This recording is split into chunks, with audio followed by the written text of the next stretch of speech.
Hello everyone and welcome back to AustinPlus commentary, where today we are doing a video with my dad, and it's not a music video this time. It's actually a video I had no intention of doing, but until we actually went to go and see the film. So here is this review for The Karate Kid Legends, released in 2025. Now, we saw this a month later than we should have. Yeah, about that. About a month after it was actually released, and it was a very, very spontaneous film to see, but I really did enjoy it, so I thought we'd do a review on it. So, like typical, we'll do like best characters, top 5 scenes, like the box office. Now, this did actually do better than most people think. I know people weren't excited for it, and people thought it would be bad, but it did better than you think. And yeah, we'll go over how it links to the Karate Kid franchise, and yeah. So my first favorite character was the Li Feng. That was it. Li Feng. Yeah. Li Feng. Li Feng, yeah. Played by Ben Wang, who made his first debut in 2020. I think he started in his first show, and not a lot of people knew about this film when it was being made until about a year ago, and mainly all of it had been made by that point. But I think his character was good because obviously it gives you a fresh perspective on like a character in the Karate Kid franchise. That's why I think Cobra Kai is really good, because it introduces a whole new set of characters, but still keeping to the lore of the Karate Kid franchise. Also considering like Ralph Macchio made his debut, and obviously I started the franchise watching Cobra Kai. Right, yeah. And I watched the original Karate Kid. I've only recently before this film, I actually watched the original Karate Kid. So this was, I think, how long ago did you see the Karate Kid films? When it first came out, was it got to be one of the classic 80 kids films or whatever. Really? Oh yeah, it was one of the classic kids films and that. But when they did go a little bit too far with probably I think it was the third or fourth one maybe. Yeah, fourth one. Yeah, they were good films and that, especially with Mr. Miyagi and that. And then they tried to remake. I thought it was like a remake with Jackie Chan and Will Smith's son. What's his name? Jaden Smith. Yeah. But it wasn't a remake, and if I went back and watched it again, and it was a little bit. It was better. It was better than I thought the first time. And then when I watched most of Cobra Kai, and then when this one came out, I was a bit dubious to trying to bring in like Ralph Macchio and Jackie Chan and actually relate any kind of link between the original Karate Kid and the new Karate Kid. But I think they did it very well. I think the one thing with I'll get onto this in a little bit, but Jackie Chan was one of my favorite characters in this whole film as well. But with both of them, I think the reason it was a recipe to be one of the biggest flops of 2025, and that's actually quite hard to compete with. There's been a fair few flops, especially in the last 2 years, but like it was a fan design really, because everyone there's been concepts out for years of like Jackie Chan and Ralph Macchio going head to head, and because they've got the same name, but no one realized they took part in the same universe. They thought it was just like a different remake and a revamp. But no, they had a really good way, and it's very subtle and it's very obvious, but it still works, and that's why I really like. That's why I really like this film. But also, you don't realise that actually one is karate and one is kung fu. Yeah, yeah, you do. So the first Karate Kid with Jackie Chan was a bit of a contradiction in terms, because Jackie Chan's always been kung fu. Yeah, and that is the biggest conflict in this movie is the fact that it's their training styles are very different, but they obviously needed Ralph Macchio to help out with this tournament. I think the tournament was the one thing I just thought was Yeah, it wasn't as good as some of the original No, the Cobra Kai. tournaments. And that. I Yeah, think the best Cobra Kai tournaments, ones that stem from the original Karate Kid and Cobra Kai. They're all great. Now the next few good characters I would go over, and I put characters, but I count them as one. Is Mia and Victor. So Victor is the dad of Mia, and Lee Fung has just gone to New York, just meeting people. Now I like the good turnaround with Victor, because Victor first line you think he's just an absolute jackass, really. Boom, roasted. He's just a typical person that is not very friendly, but then the daughter comes in and helps the situation. Always a protective father. He comes in as protective father. But no, I didn't. Well, when his first line, you didn't actually know she was the daughter. You didn't know he was the daughter. And he just came off as a very I'm gonna play a prank. Yeah. I'm gonna play a prank on this kid. Yeah. But no, then his character actually starts to develop, and he's quite funny. But it had a bit of a rocky background into it, didn't it? The an Asian boxer wanted to get back in the ring, and this. So it was a little bit of a Rocky theme there, and the younger student or the younger fighter training the older guy and all this. So it was a little bit of a reverse Rocky. Honestly, theme. You've got kung fu, karate, boxing. Yeah. How many more can you probably fit in there? Mixed martial arts. Mixed martial arts. It was really UFC. Oh, you also had Spider-Man in there. Why? Remember when he was in that street fight? Oh, yeah. He said, where did those Spider-Man moves come from? Yeah. Yeah, but no, I think that their dynamic also really helped the support. They're very much support characters, but they really help out with the dynamic with Lee Fung. But during the second half of the film, they really dissipate in importance, especially when Ralph Macchio comes in. When he came in, no one cared. No, I'm not doing it. And he coming. You knew he's coming into the picture anyway to train him. So. To be fair, he took a while to get into the film. Yeah, he was in the film for the last 25 minutes. Yeah, he did take a while to get into the film, but he was good. Yeah. He was a good character. He still stayed with his character. Yeah. The fact that Danny LaRusso and that, he still stayed in that character. The fact that you're trying to mix two franchises, but you still keep that spark, and it's not it's an act. Yeah. But how old is he now? Hang on, no, sorry. Right, however old he actually is. He's got to be mid-50s easily, Ralph. Yep, 63 minus 20 years at least looks 40. I don't know what I need his anti-aging cream. He always looked younger than he actually was in the Karate Kid films. I think he was actually older than people thought in the Karate Kid films. In the Karate Kid film, he was 30. People thought he was 18. Yeah. I think that's incredible. Because when he was doing an interview, how old do you think I am? Is what he said. He's always looked very young. I don't know how one can do that though. Yeah. I mean, to be fair, so is Brad Pitt.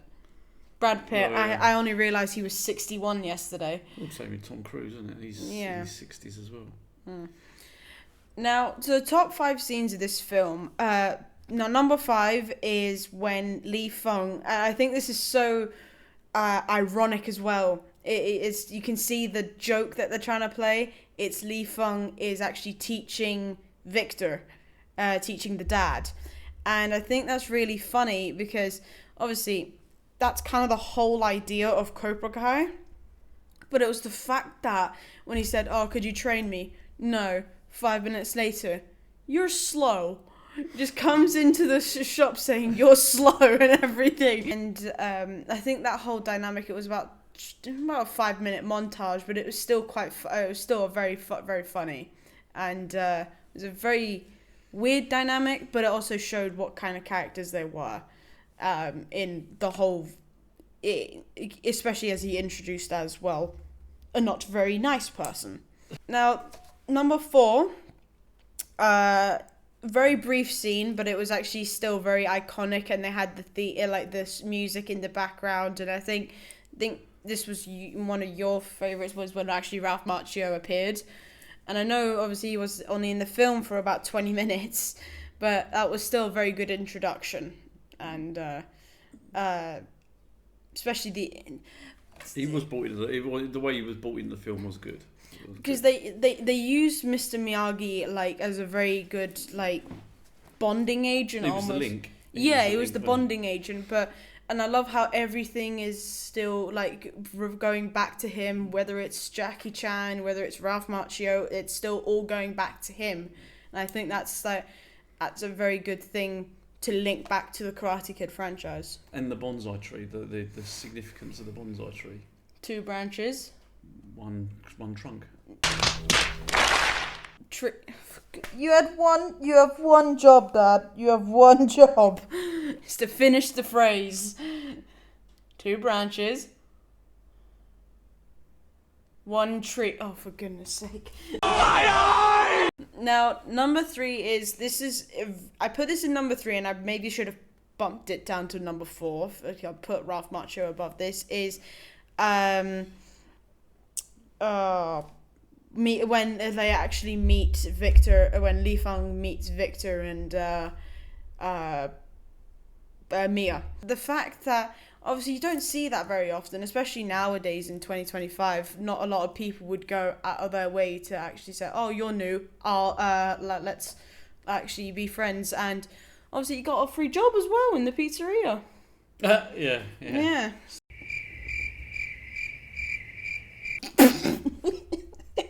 Hey, I would do anything to be making pizzas for a job. At this age, that is not my ideal job, but I would like to do that at this age. I mean, I know in this film he's 16. I'm 16, yet he looks a lot older. He looks about 20. Well, in real life, he probably is older, but I don't like that.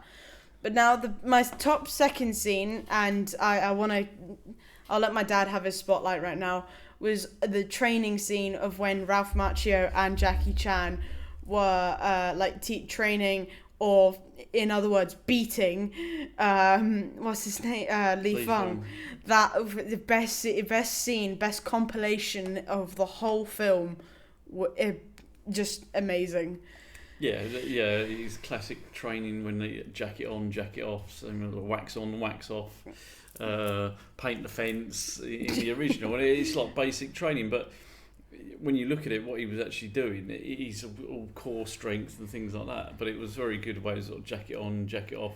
No, I think the funniest part was just that when they kept on showing kung fu, karate, do this, offense, defense. Yeah, and he was just like a punch bag. Yeah, aggression is key. No, defense is key. Watch.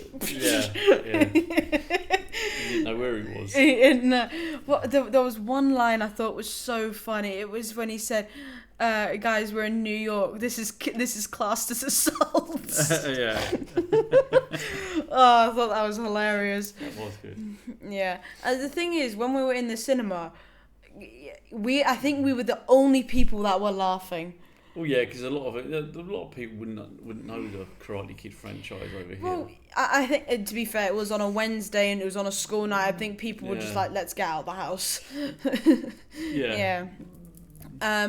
Now, obviously, top one scene, the top scene, I would say for me, I don't know about you. I still think that the training is very iconic, but I would say number 1 is the final fight scene. Yeah, on the rooftop. Yeah, mainly because of what it leads to. Because obviously he gets a load of money from this tournament. By the way, I don't know how any of this is legalized. Yeah, on a rooftop, that if any of them got one foul swoop, they were off that roof. They weren't. It was a big enough. It was actually a helipad. It was actually done on a helipad. Yeah, helipad on the top of the building. Yeah, well, that just shows how oblivious I am. Yeah. But still, I mean, you saw the amount of power the other guy was using, and just yeet. You could have yeeted him if he wasn't caught by the crowd. Yeah, that was a very good scene, obviously, but also it's a good callback to when Ralph Macchio did his first tournament against Johnny Lawrence, who actually does make a brief cameo in this movie, Miyagi-Do. Yeah. Yeah. Now, actually, that was the most most hated part of the whole film, because it's so dishonoring, and people thought it was just a money maker. Didn't take notice of it. I just thought it was quite. Well, quite I mean, funny. he was there for 60 seconds and just started saying Miyagi-Do. Yeah, I don't know the remember the rest, but he was. to do with pizza. Yeah, bases, yeah, he Miyagi-Do. kept to. Yeah, no, but he kept on saying so many other puns to do Yeah. with, but I've just forgotten them. So the Karate Kid overall made $92 million, which is pretty successful for considering what this movie was supposed to be. It was supposed to be just a tiny filler, and it was supposed to be a fan like money maker.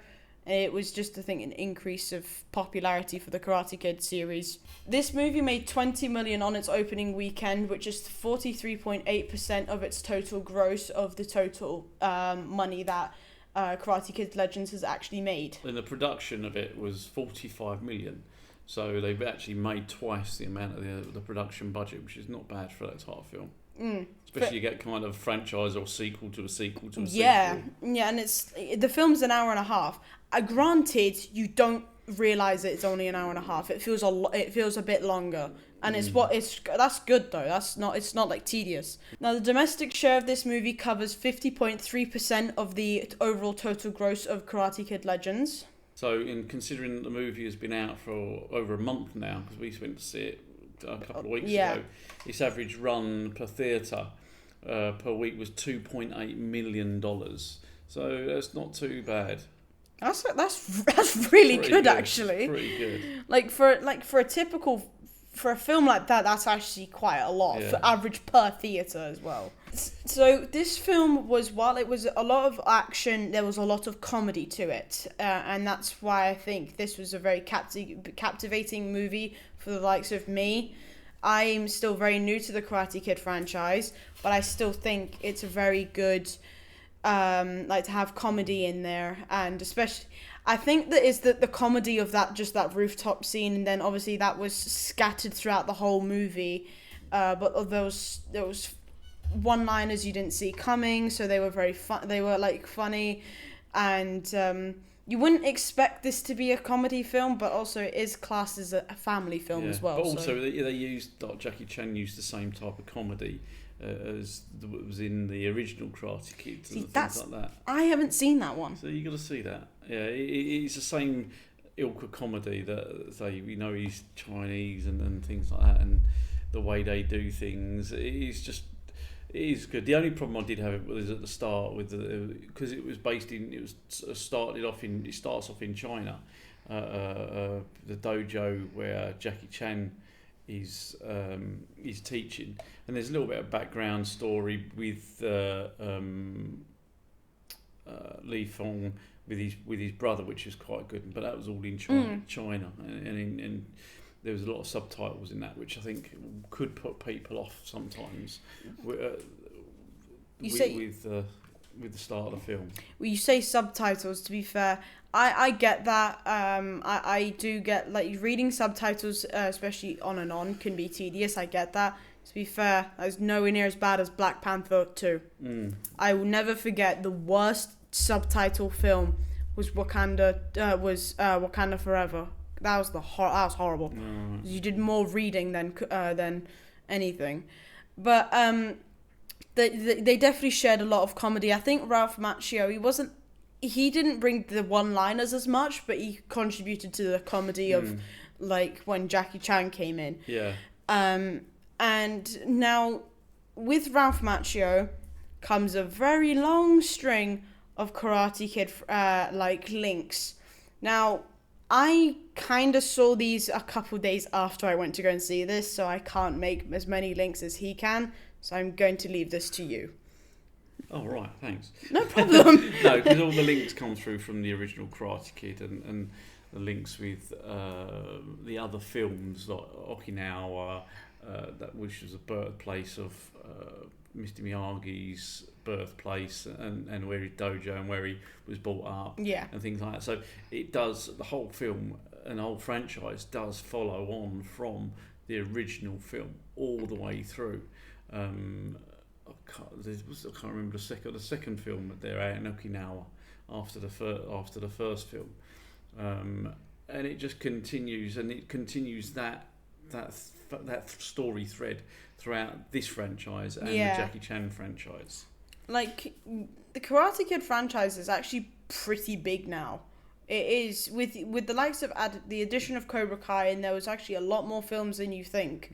Like there's Karate Kid 1, 2, 3, then the remake, and then there's two called The Next Karate Kid, and then obviously you've got Cobra Kai. So it is relatively big. It's not as big as say Star Wars, Marvel. It won't never compare to that. It's probably as big as it's bigger than the John Wick franchise actually. It is, yeah, but the John Wick's probably more of a modern thing, and it hasn't gone over the generation. That's fair. Yeah. Yeah. But without further ado, everyone, that is the end of today's video. I do hope you all enjoyed, and if you did, please leave a like and subscribe, and comment what else you would like to see on the show. And thank you to my father for featuring on this video, for imparting more than just music knowledge, and sharing his cinema knowledge for the Karate Kid. Thank you very much. So thank you for that. Without further ado, everyone, I hope you all have an amazing day, and I'll see you all in the next one. Bye. Bye. Yeah.